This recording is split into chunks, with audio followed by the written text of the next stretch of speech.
Rock, and I'm going to tell a story about a trip I took to Hong Kong 4 years ago in the winter.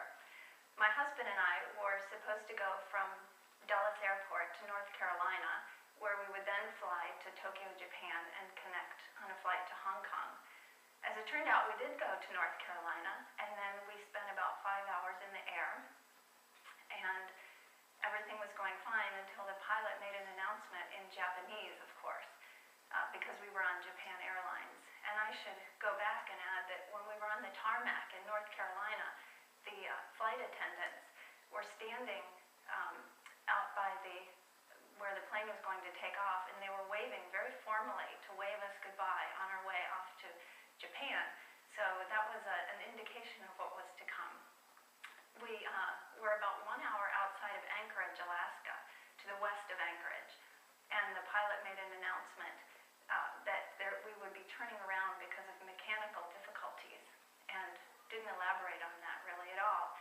And everyone seemed unusually calm on the plane. I couldn't believe it. I thought someone should be screaming, although I wasn't screaming.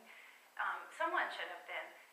So anyway, he turned the plane around, and we ended up landing in a cargo airport in Anchorage, which indicated that it was pretty serious, although none of us really knew it at the time.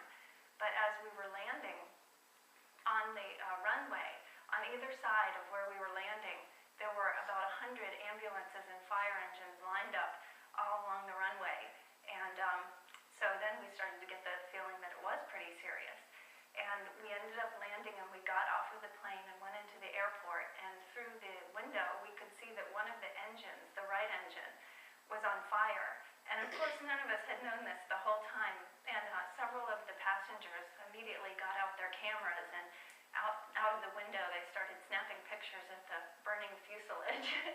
So it was quite an adventure, and we spent the night in an airport in Anchorage, in a hotel in Anchorage that evening. And my husband and I, like I said, thought we were going to Hong Kong, but it was December, and so we were dressed very summer-like. I had on a thin wool jacket and very thin summer pants, but we were determined to see some of downtown Anchorage, since we were sure it was the only time we would be there in our whole lives. So we did make a little go of the city, and there was only about maybe 3 hours of daylight, even though it was the middle of the day, and it was very gloomy daylight, I should add.